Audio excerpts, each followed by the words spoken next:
आपको स्टोरीज पढ़ने का शौक है? थोड़ा बहुत थोड़ा बहुत है। 50-50 इतना नहीं ज्यादा मेरा भी थोड़ा बहुत है नॉर्मल। अस्सलामुअलैकुम।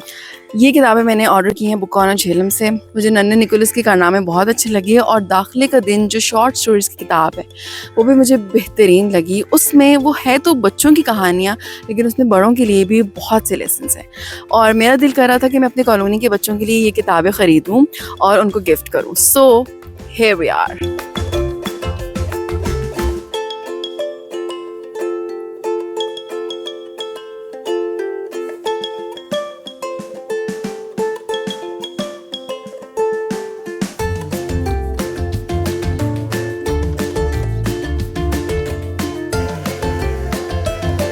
ये किताब आपको इतने मज़े की लगेगी, इसके कारनामे पढ़ के आपका दिल करेगा आप भी ऐसे कारनामे करो। वो